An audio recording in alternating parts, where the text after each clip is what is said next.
यो रेडियो नेपाल हो। सन्तोष रेग्मीबाट समाचार सुन्नुहोस्। शुरूमा प्रमुख समाचार। राष्ट्रिय सुरक्षा, सीमा सुरक्षा लगायतका विषयमा प्रधानमन्त्री पुष्पकमल दाहाल प्रचण्डद्वारा संसदका दुई ठूला दल नेपाली कांग्रेस र नेकपा एमालेका शीर्ष नेतासँग छलफल। सुशासन, विकास र प्राथमिकताका विधेयकहरू संसदमा प्रस्तुत गर्ने विषयमा प्रधानमन्त्रीद्वारा संसदमा रहेका दलका प्रमुख सचेतकहरूसँग छलफल। राष्ट्रिय सभाको उपाध्यक्षमा नेकपा माओवादी केन्द्रकी उर्मिला अर्याल निर्विरोध निर्वाचित।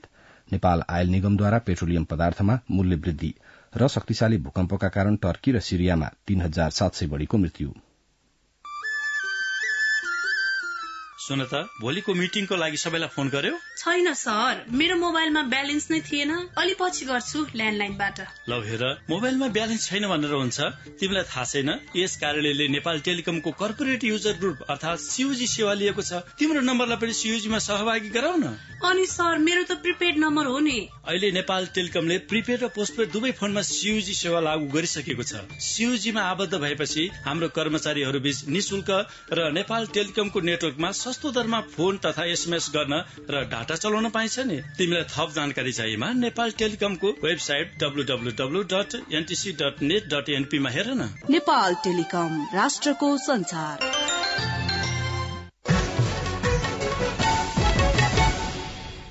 समाचार अब विस्तारमा। प्रधानमन्त्री सहित प्रमुख तीन दलका शीर्ष नेताबीच हिजो छलफल भएको छ। प्रधानमन्त्री पुष्पकमल दाहाल प्रचण्ड, नेपाली कांग्रेसका सभापति शेरबहादुर देउबा र एमाले अध्यक्ष केपी शर्मा ओली बीच राष्ट्रिय सुरक्षा, सीमा सुरक्षा लगायतका विषयमा छलफल भएको प्रधानमन्त्री कार्यालयले जनाएको छ। प्रधानमन्त्री तथा मन्त्री परिषदको कार्यालयमा हिजो भएको छलफलमा गृह, रक्षा, परराष्ट्र मन्त्रालयका सचिव, नेपाली सेना, नेपाल प्रहरी, सशस्त्र प्रहरी बलका प्रमुख र राष्ट्रिय अनुसन्धान विभागका प्रमुखको उपस्थिति रहेको थियो। राजनैतिक दलहरूबीच जनसरकारका विषयका विधेयकहरू प्राथमिकताका आधारमा संसदमा प्रस्तुत गर्ने विषयमा सहमति जुटेको छ। प्रधानमन्त्री पुष्पकमल दाहाल प्रचण्डले राजनीतिक दलका प्रमुख सचेतक, मुख्य सचिव, कानून मन्त्री तथा कानून मन्त्रालयका उच्च अधिकारीसँग हिजो गर्नुभएको छलफलका क्रममा राजनीतिक दलबीच प्राथमिकताका आधारमा विधेयक पेश गर्ने सहमति जुटेको हो। प्रधानमन्त्री निवास बालुवाटारमा भएको छलफलमा विकास, सुशासन, संक्रमणकालीन न्याय, शिक्षा, स्वास्थ्य, नागरिकता लगायतका विषयमा तयार भएका विधेयकहरू संसदमा प्रस्तुत गर्ने सहमति जुटेको प्रधानमन्त्रीका प्रेस विज्ञ मनहरी तिमिल सिन्हाले जानकारी दिनुभयो। अघिल्लो प्रतिनिधि सभाको कार्यकाल समाप्त भएसँगै विभिन्न 27 वटा विधेयक निष्क्रिय भएको थियो भने 12 वटा विधेयक सरकार आफैले फिर्ता लिएको थियो। राष्ट्रिय सभाको हिजोको बैठकले छुट्टा छुट्टै 3 वटा विधेयक पारित गरेको छ। प्रधानमन्त्री पुष्पकमल दाहाल प्रचण्डका तर्फबाट संचार तथा सूचना प्रविधि मन्त्री रेखा शर्माले प्रस्ताव गर्नुभएको अनुगमन तथा मूल्याङ्कन विधेयक 2076 सर्वसम्मतिले पारित गरेको हो। त्यस्तै संस्कृति, पर्यटन तथा नागरिक उड्डयन मन्त्री सुदन किराँतीका तर्फबाट संचार मन्त्री शर्माले प्रस्तुत गर्नुभएको अभिलेख संरक्षण पहिलो संशोधन विधेयक 2077 बैठकमा सर्वसम्मतिले पारित गरेको हो।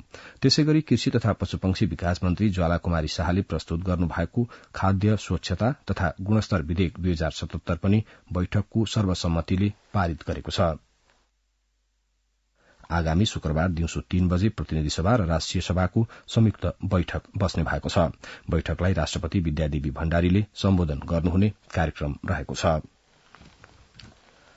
राष्ट्रिय सभाको उपाध्यक्षमा नेकपा माओवादी केन्द्रकी उर्मिला अर्याल निर्विरोध निर्वाचित हुनुभएको छ।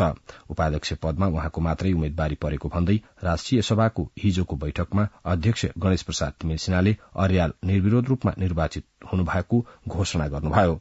उपप्रधान तथा भौतिक पूर्वाधार एवं यातायात मन्त्री नारायण काजी श्रेष्ठले राष्ट्रिय सभाको उपाध्यक्ष पदमा राष्ट्रिय सभाकी सदस्य उर्मिला अर्याललाई निर्वाचित गरियोस् भन्ने प्रस्ताव प्रस्तुत गर्नुभएको थियो। मनोनयन दर्ताको दिन नेपाली कांग्रेस लगायतका दलहरूले राष्ट्रिय सभाको उपाध्यक्षमा उम्मेद्वारी नदिने निर्णय गरेपछि सत्ता गठबन्धनका तर्फबाट उम्मेद्वार बन्नुभएकी राष्ट्रिय सभाकी सदस्य उर्मिला अर्यालको मात्रै उम्मेद्वारी परेको थियो। यसअघि राष्ट्रपति कार्यालयबाट प्राप्त मन्त्री परिषद सदस्यको कार्यभार तोकिएको सम्बन्धी बेहोरा पढेर सुनाइएको थियो। राष्ट्रपति विद्यादेवी भण्डारीले मुलुकको समृद्धिका लागि देशलाई आत्मनिर्भर बनाउनु जरूरी रहेको बताउनु भएको छ। राष्ट्रपति भवन शीतल निवासमा हिजो आयोजित काठमाडौँ उपत्यकाका महानगरपालिका, नगरपालिका र गाउँपालिकाका प्रमुख, उपप्रमुख, अध्यक्ष र उपाध्यक्षहरूसँगको अन्तर्क्रियामा राष्ट्रपति भण्डारीले मुलुकको समृद्धिका लागि शिक्षा, स्वास्थ्य क्षेत्रको विकाससँगै पर्यटन र कृषिलाई विशेष प्राथमिकतामा राखेर काम गर्न स्थानीय तहहरूलाई आह्वान गर्नुभयो।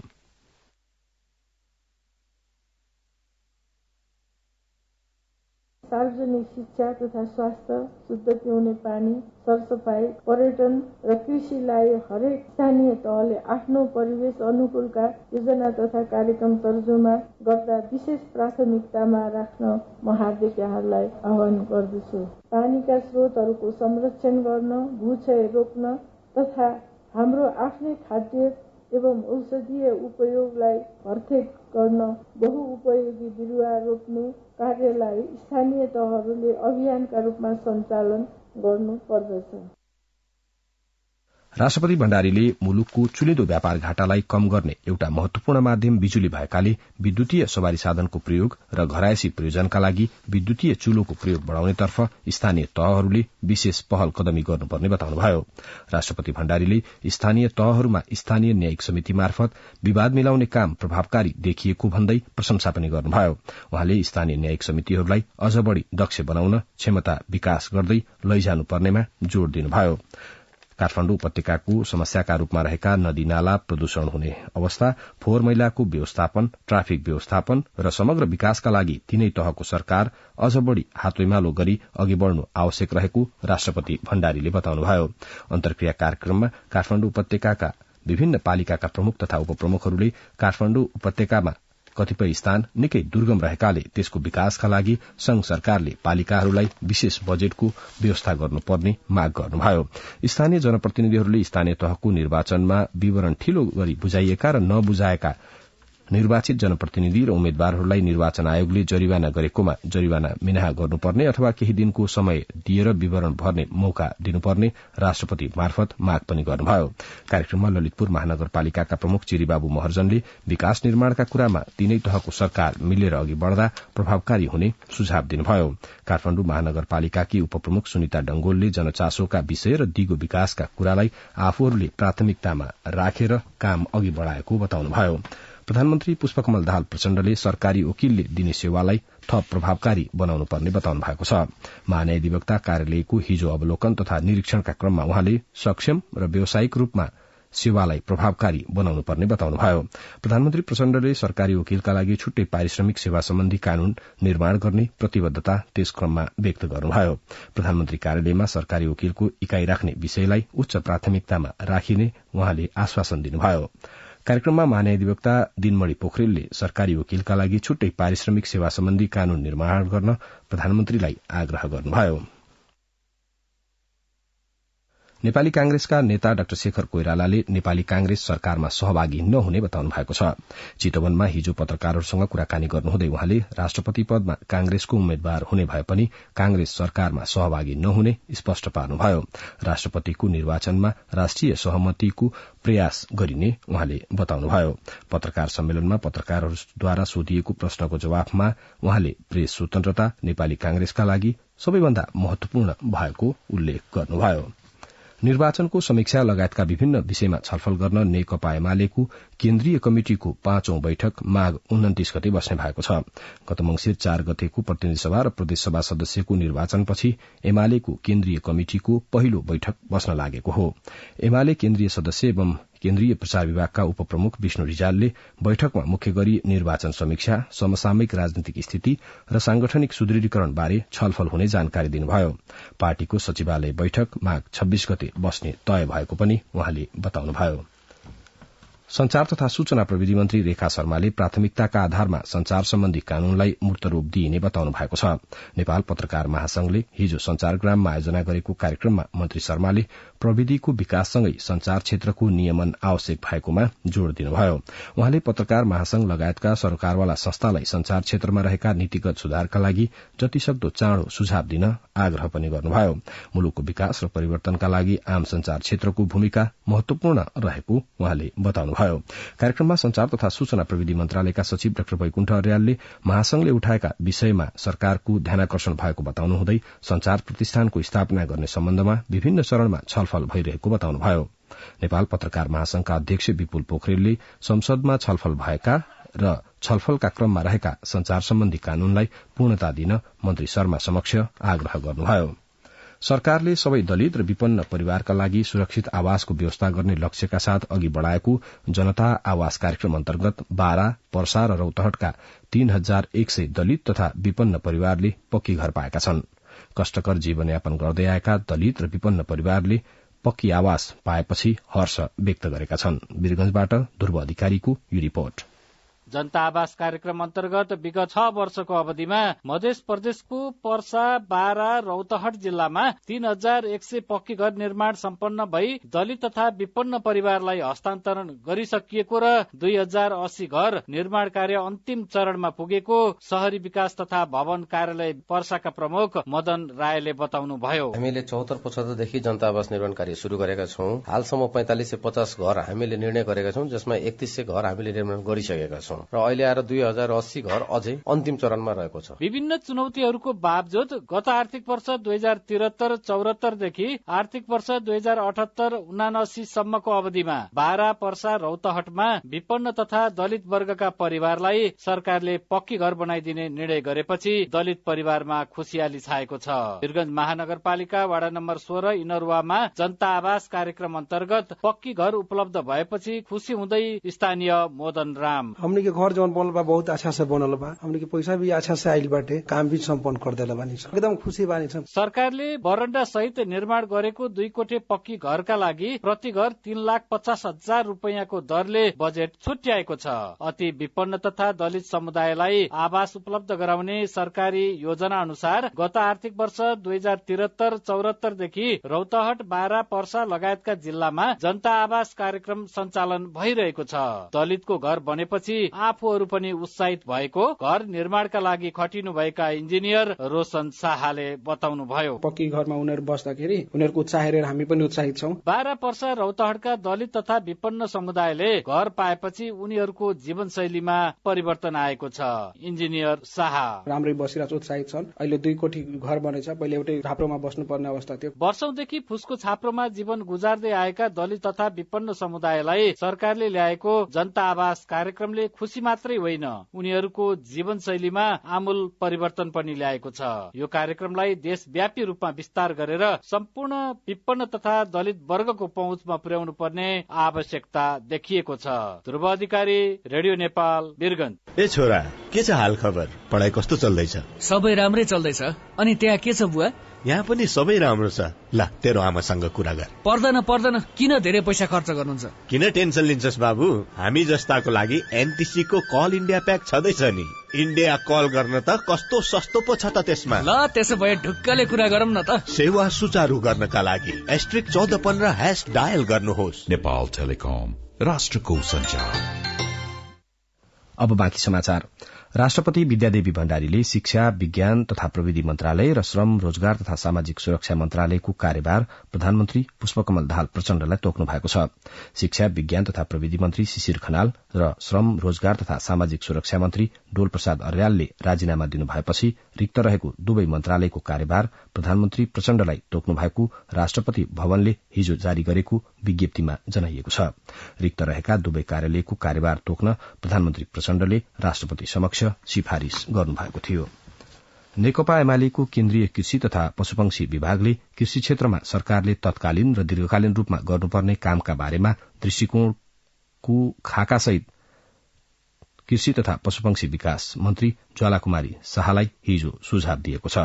पार्टी अध्यक्ष केपी शर्मा ओली, महासचिव शंकर पोखरेल र मन्त्री शाहको उपस्थितिमा विभागका प्रमुख गिरिधारीलाल न्यौपानेको अध्यक्षतामा पार्टीको केन्द्रीय कार्यालय च्यासलमा हिजो बसेको बैठकले चितवनका तरकारी उत्पादक, काठमाण्डुको रामकोट लगायतका देशभरका विभिन्न क्षेत्रका किसानले गरेको आन्दोलनप्रति गम्भीर ध्यानाकर्षण गराएको जनाइएको छ। समृद्ध नेपाल, सुखी नेपालीको राष्ट्रिय आकांक्षा पूरा गर्न कृषि क्षेत्रको महत्वपूर्ण भूमिका रहेकाले सोही अनुसार विभागले कार्यक्रमको निर्माण र नीतिगत सुधारका लागि सरकारको ध्यानाकर्षण गराएको एमाले प्रचार विभागका उपप्रमुख विष्णु रिजालले जानकारी दिनुभयो। नेपाल आयल निगमले पेट्रोलियम पदार्थको मूल्य वृद्धि गरेको छ। गैराती 12 बजेदेखि लागू हुने गरी डीजल, पेट्रोल र मट्टीतेलको साबिक खुद्रा मूल्यमा प्रति लिटर 3 रुपैयाँका दरले बढ़ाइएको छ। मूल्य वृद्धि भएसँगै अब पेट्रोल प्रति लिटर 178 तथा डिजेल र मट्टीतेलमा प्रति लिटर 175 रूपियाँ कायम भएको छ। हवाई इन्धन र एलपी ग्यासको खुद्रा बिक्री मूल्य भने यथावत राखिएको निगमले जनाएको छ। सरकारले कोरोना भाइरस संक्रमण विरूद्धको अतिरिक्त मात्रा खोप आगामी फागुन पहिलो सातासम्म नेपाल आइपुग्ने जनाएको छ। स्वास्थ्य तथा जनसंख्या मन्त्रालय अन्तर्गतको स्वास्थ्य सेवा विभागको परिवार कल्याण महाशाखाको बाल स्वास्थ्य तथा खोप शाखाका प्रमुख सागर दाहालले फागुनको पहिलो साता आउनुपर्ने भए पनि फागुन 8 गते भित्र खोप आउने जानकारी दिनुभयो। उहाँले कार्यतालिका अनुसार फागुन 1 गतेदेखि 4 गतेसम्म भ्याक्सिन र खोपका लागि ग्लोबल एलायन्स गाभीले पठाउने भनी तय गरिएकोमा प्राविधिक कारणले केही ढिलाइ भने हुने भएको छ। छिमेकी देश भारत र चीनमा कोरोना भाइरसको संक्रमण फैलँदै गएपछि सरकारले गाभीसँग 30 लाख मात्रा खोप माग गरेको छ। त्यसक्रममा पहिलो चरणमा 15 लाख मात्रा काठमाडौँ आइपुग्ने उहाँले बताउनुभयो। छिमेकी मुलुक भारत र चीनमा BF7 नामक प्रजातिको नयाँ भेरिएन्ट फैलन थालेपछि मन्त्रालयले बुस्टर खोप लगाउन छुटेकालाई खोप लगाउन आग्रह पनि गरेको छ। पश्चिम नवलपरासीको सुस्तावासीले आफूहरूको माग सम्बोधन नभएको गुनासो गरेका छन्। वर्षौंदेखि नेपालको भूमिलाई संरक्षण गर्दै आएको भए पनि नागरिकता र लालपूर्जा आफूहरूसँग नहुँदा भारतीय सुरक्षा निकायबाट पनि आफू पीड़ित बन्नु परेको उनीहरूको गुनासो छ। पश्चिम नवलपरासीबाट मुक्ति तिवारीको यो रिपोर्ट। न नागरिकता छ न आफ्नै जमिनको लालपूर्जा, आफ्नै भूमि प्रयोग गरेर आउने जाने बाटो समेत सहजै छैन। भारतीय भूमि प्रयोग गरून्, भारतीय सुरक्षा निकायले त्यति सहजै प्रवेश दिँदैन। नागरिकता माग्छ, परिचय पत्र माग्छ, मन लागि जान दिन्छ नत्र फर्काइदिन्छ। खानेपानी, स्वास्थ्य, शिक्षा जस्ता अत्यावश्यक आधारभूत आवश्यकता समेत पूरा भएका छैनन्। आफ्नै देशमा अनागरिक र भूमिहीन भई देशको सीमामा बसी सीमा रक्षा गरिरहेका छन् सुस्तावासी। तत्कालीन समयमा 40,980 हेक्टर जमिन सुस्तामा पर्दथ्यो। 2029 सालमा नापी गरी लालपूर्जा वितरण गरियो। विक्रमसम्म 2034 सालमा नारायणी नदीमा आएको भीषण बाढ़ीले सुस्तावासीको सपना चकनाचुर पारिदियो। सुस्तामा बाढ़ी पसेर मरुभूमि तुल्य भयो। नागरिकलाई उद्धार गरी त्रिवेणी, केलवानी, साहुमारा लगायतको सुरक्षित स्थानमा लगेर राखियो। डुबानबाट पुनः प्रभावित हुने डरले सरकारले त्यस बखत नागरिकता नभएका नागरिकलाई स्थानान्तरण गर्न नसकेपछि नागरिकता नभएका नागरिक पुनः सुस्तामै गएर बस्न थाले। त्यस बखतसम्म भारतले सुस्ताको धेरै भाग अतिक्रमण गरिसकेको थियो। बाँकी भाग बन्जरको रूपमा परिणत भइसकेको थियो। बन्जर भूमिलाई खेतयोग्य बनाउँदै आफ्नो भाग्य रेखा कोर्दैछन् अझै सुस्तावासी। तर सुस्तावासीको न्यूनतम आवश्यकता भने सरकारले पूरा गर्न नसकेको बताउनुहुन्छ सुस्ताका स्थानीय समाजसेवी रविन्द्र जयसवाल। सुस्ताको भूमिलाई नेपालको भूमि बन्ने, त्यहाँको मान्छेलाई अनागरिक बनाएर 3133 जनसंख्या भएकोमा जम्मा 360 जनाको नागरिकता छ। त्यस बाहेकका सबै अनागरिक छन्। लालपूर्जा पनि छैन। लालपूर्जा भएको भूभाग विवादित छ। समस्या समाधानका लागि सम्बन्धित निकायसँग छलफल गरे पनि समाधान हुन नसकेको बताउनुहुन्छ लुम्बिनी प्रदेश सभा सदस्य देवकर्ण प्रसाद कलवार। सुरक्षा बचाउको पिलर नै जनता हो र त्यसमा पनि सुरक्षाको सपोर्ट हो र यसको लागि जहिले पनि विवाद आइरहेको छ। सरकारले सुस्तालाई सुरक्षा र उसको अधिकार दिन सकेन भने सुस्ता सुरक्षित हुन सक्दैन। सुस्तामा रहेको सीमा निरीक्षण गर्दै लुम्बिनी प्रदेशका प्रदेश सभामुख तुलाराम घरतीले सुस्तावासी अब एक्लो नभएको र सुस्ताको भूमि मिच्न अब कसैले नपाउने बताउनुहुन्छ। यहाँको जनतालाई हामीले सन्तुष्ट पार्न र यहाँको जनतालाई बोर्डर गार्डको रूपमा राखेर भए पनि हामीले हाम्रो माटोको रक्षा गर्नुपर्छ र प्रधानमन्त्री लेभलबाट हुने पहल पनि भइरहेको छ। कूटनीतिक माध्यमबाट सुस्ताको समस्या हल नहुँदा सुस्ता साँच्चै नै सुस्ता चाहिँ भएको छ। मुक्ति तिवारी, रेडियो नेपाल, पश्चिम नवलपरासी। नागरिक उन्मुक्ति पार्टीका सचेतक एवं प्रतिनिधि सभाका सदस्य अरूण कुमार चौधरीको रिटमा उच्च अदालत दिपायलले कारण देखाउ आदेश जारी गरेको छ। उच्च अदालत दिपायल राजपुरका सूचना अधिकारी नरबहादुर नेगीका अनुसार चौधरीले दायर गर्नुभएको रिटमा अन्तरिम आदेश दिन अस्वीकार गर्दै उच्च अदालतले हिजो कारण देखाउ आदेश जारी गरेको हो। चौधरीले जिल्ला अदालत कैलालीले गरेको फैसलाबारे जानकारी नभएका कारण आफ्नो मुद्दामा दिइएको म्याद बदल गरी थुनामुक्त गर्न माग गर्दै रिट दायर गर्नुभएको थियो।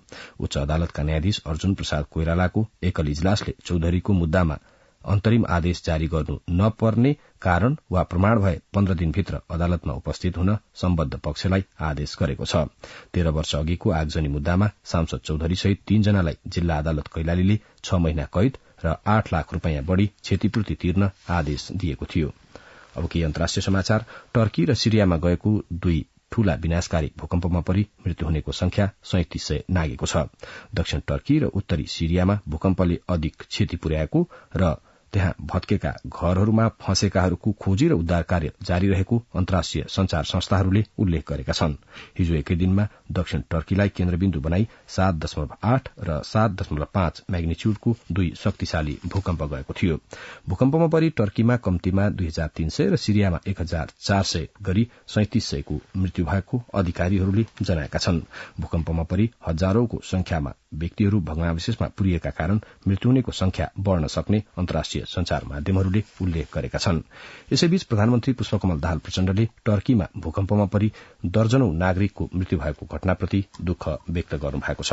प्रधानमन्त्री प्रचण्डले मृतकहरूप्रति श्रद्धाञ्जली अर्पण गर्नुहुँदै नेपाल सरकार र नेपाली जनताका तर्फबाट शोक सन्तप्त सबैमा समवेदना प्रकट गर्नुभएको प्रधानमन्त्रीको सचिवालयले जनाएको छ। त्यसैगरी नेपाली कांग्रेसका सभापति शेरबहादुर देउवाले टर्की भूकम्पमा परि मृत्यु भएका प्रति श्रद्धाञ्जली अर्पण गर्नुहुँदै शोक सन्तप्त परिवारजनमा समवेदना प्रकट गर्नुभएको छ। युक्रेनले फेब्रुअरी महिनाको अन्त्यतिर भीषण रूसी आक्रमण हुने आकलन गरेको छ। त्यहाँका रक्षामन्त्री ओलेस्की रोजिन्कोभले त्यो समय पश्चिमा राष्ट्रहरूले दिने हात हतियार पूर्ण रूपमा आई नपुग्ने देखिए पनि रूसी आक्रमण थेग्न युक्रेनसँग पर्याप्त हात हतियार भने रहेको बताउनुभयो। उहाँले राजीनामा दिनुभएको छ। युक्रेनका राष्ट्रपति भोल्दमिर जेलेन्स्कीले पूर्वी युक्रेनमा भीषण युद्ध चलिरहेको जानकारी दिनुभएको छ। रक्षा मन्त्रालयका कतिपय भ्रष्टाचारका घटना बाहिर आएपछि युक्रेनका रक्षा मन्त्रीले राजीनामा दिनुभएको हो। उहाँ राजीनामा दिनुअघि अन्तिम पत्रकार सम्मेलनमा बोल्दै हुनुहुन्थ्यो। अब आर्थिक समाचार। चालू आर्थिक वर्षको 6 महिना पुष मसान्तसम्मको अवधिमा नेपालमा हुने विप्रेषण आप्रवाह 24.3% वृद्धि भएको छ। नेपाल राष्ट्र बैंकले सोमबार जारी गरेको मुलुकको आर्थिक अवस्था सम्बन्धी प्रतिवेदनमा यस अवधिमा 5 खर्ब 85 अर्ब 8 करोड़ रुपियाँ बराबरको विप्रेषण रकम नेपाल भित्रिएको छ। अघिल्लो वर्षको सोही अवधिमा विप्रेषण आप्रवाह 5% घटेको थियो। अमेरिकी डलरमा भने विप्रेषण आप्रवाह 13.9% वृद्धि भई 4 अर्ब 50 करोड़ पुगेको छ। अघिल्लो वर्ष यस्तो आप्रवाह 5.7% घटेको थियो। समीक्षा अवधिमा वैदेशिक रोजगारीका लागि अन्तिम श्रम स्वीकृति संस्थागत तथा व्यक्तिगत लिने नेपालीहरूको संख्या 64.6% वृद्धि भई 2,75,643 पुगेको छ। त्यसैगरी वैदेशिक रोजगारीका लागि पुनः श्रम स्वीकृति लिने नेपालीको संख्या समीक्षा अवधिमा 9.5% वृद्धि भई 1,42,548 पुगेको छ। अघिल्लो वर्षको सोही अवधिमा यस्तो संख्या 298.1% बढ़ेको थियो। 6 महिनाको अवधिमा खुद ट्रान्सफर 22.7% वृद्धि भई 644 अर्ब 72 करोड़ पुगेको छ। काठमाडौँको चक्रपथ भित्र विद्युतीय बस सञ्चालनको सम्भाव्यता अध्ययन गर्न लगानी बोर्डको कार्यालयले दोस्रो पटक आशय पत्र माग गरेको छ। चक्रपथ विद्युतीय बस र्यापिड ट्रान्जिट आयोजनाको विकास सञ्चालन र व्यवस्थापनका लागि सम्भाव्यता अध्ययन गर्न यसअघि आह्वान गरिएको आशय पत्र रद्द गर्दै लगानी बोर्डको कार्यालयले दोस्रो पटक आशय पत्र माग गरेको हो। लगानी बोर्डले जारी गरेको आशय पत्र सम्बन्धी सूचना सार्वजनिक खरिद निर्देशिकामा भएको व्यवस्था भन्दा फरक परेपछि रद्द गर्नु परेको लगानी बोर्डले जनाएको छ। बोर्डले माघ 18 गते अघिल्लो आशय पत्र रद्द गर्ने निर्णय गरेको थियो भने आइतबार पुनः आशय पत्र माग गरेको छ। आयोजना सम्बन्धी विवरण अनुसार चक्रपथको 27.3 किलोमिटरमा विद्युतीय बस सञ्चालनका लागि छुट्टै लेन बनाउने र आवश्यक पूर्वाधार तयार पार्न 18 महिना भित्रमा सम्भाव्यता अध्ययन सकिसक्नु पर्ने रहेको छ। सोमबार नेपाली शेयर बजारको कारोबार मापक नेप्से परिसूचक सामान्य अंकले वृद्धि भएको छ। नेपाली स्टक एक्सचेन्जका अनुसार नेप्से परिसूचक 4.57 अंकले बढेर 2100.65 अंकमा पुगेको छ। भुवन आचार्य। अब खेल समाचार। एनएसजेएफ पल्सर स्पोर्ट अवार्ड 2078 अन्तर्गत पिपुल्स चोइस विधाको मनोनयन सार्वजनिक भएको छ। नेपाल खेलकुद पत्रकार मञ्च एनएसजेएफले सोमबार पत्रकार सम्मेलन गर्दै मनोनयनमा परेका 5 खेलाड़ीको नाम सार्वजनिक गरेको हो। मनोनयनमा पर्ने खेलाड़ीमा फुटबलका अञ्जन विष्ट, क्रिकेटका आसिफ शेख, भलिबलकी उषा भण्डारी, टेनिसकी अभिलाषा विष्ट र पौडीकी डुबाना लामा रहेका छन्। एनएसजेएफको खेलाड़ी छनौट समितिले मनोनयनमा पर्ने 5 खेलाड़ीको नाम सार्वजनिक गरेको हो। पिपुल्स चोइस विधाका विजेता खेल पत्रकार, राष्ट्रिय प्रशिक्षक र समर्थकको भोटी भोटिङबाट सुनिनेछन्। पिपुल्स चोइस विधाको लागि यी सेवाको मतभार 50% रहेको छ। त्यसैगरी सामाजिक सञ्जालको मतभार 25%, राष्ट्रिय प्रशिक्षकको मतभार 12.5% र खेल पत्रकारको मतभार 12.5% रहेको छ। काठमाडौँको कमलादी स्थित प्रज्ञा भवनमा आयोजना हुने स्पोर्ट अवार्ड फागुन 23 गते हुनेछ। यसपटकको पल्सर स्पोर्ट अवार्ड 2078 मा पिपुल्स चोइस अवार्डसँगै 9 विधामा अवार्ड प्रदान गरिनेछ।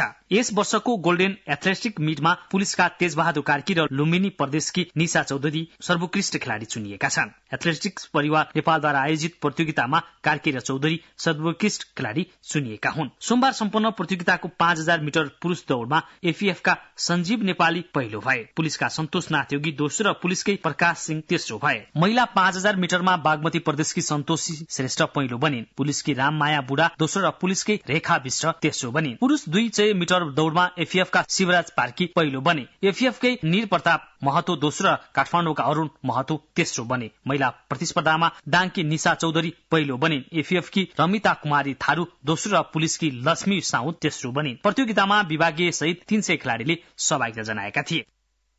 अजय बम। अब थप खेल समाचार।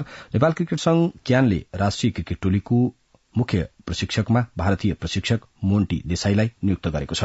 खेलकुद मन्त्रालय र राष्ट्रिय खेलकुद परिषद राखेपले स्वीकृति दिएपछि हिजो देसाईलाई नियुक्त गरिएको क्यानले जनाएको छ। देसाईले सन् 2017 मा नेपाली U19 टोलीको ब्याटिङ कन्सल्ट्यान्टका रूपमा काम गर्नुभएको थियो। उहाँले सन् 2014 को आईसीसी T20 विश्वकप छनौटको क्रममा राष्ट्रिय टोलीका लागि काम पनि गर्नुभएको थियो। देसाई पछिल्लो 3 वर्ष वेस्ट इन्डिजमा ब्याटिङ प्रशिक्षकका रूपमा कार्यरत हुनुहुन्थ्यो। उहाँले सन् 2019 देखि 22 को डिसेम्बरसम्म वेस्ट इन्डिजमा काम गर्नुभएको थियो।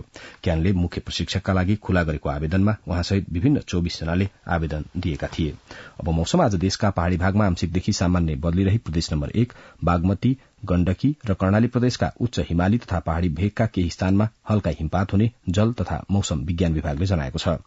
गत 24 घण्टामा काठमाडौँ उपत्यकामा मापन गरिएको अधिकतम तापक्रम 21.3 डिग्री सेल्सियस, न्यूनतम तापक्रम 7 डिग्री सेल्सियस। अहिले बिहानको सापेक्षिक आर्द्रता 92%। आज दिउँसो काठमाडौँ उपत्यकाको अधिकतम तापक्रम 19 देखि 21 डिग्री सेल्सियसका बीच रहने अनुमान गरिएको छ।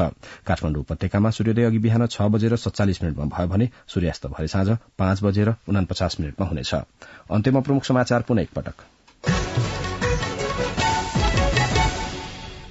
राष्ट्रिय सुरक्षा, सीमा सुरक्षा लगायतका विषयमा प्रधानमन्त्री पुष्पकमल दाहाल प्रचण्डद्वारा संसदका 2 ठूला दल नेपाली कांग्रेस र नेकपा एमालेका शीर्ष नेतासँग छलफल। सुशासन, विकास र प्राथमिकताका विधेयकहरू संसदमा प्रस्तुत गर्ने विषयमा प्रधानमन्त्रीद्वारा संसदमा रहेका दलका प्रमुख सचेतकहरूसँग छलफल। राष्ट्रिय सभाको उपाध्यक्षमा नेकपा माओवादी केन्द्रकी उर्मिला अर्याल निर्विरोध निर्वाचित। नेपाल आयल निगमद्वारा पेट्रोलियम पदार्थको मूल्य वृद्धि र शक्तिशाली भूकम्पका कारण टर्की र सिरियामा 3700 बढ़ीको मृत्यु। बिहान 7 बजेको समाचार सकियो। अर्को समाचार प्रसारण 8 बजे अंग्रेजीमा सुन्न सक्नुहुनेछ। हवस् त, नमस्कार।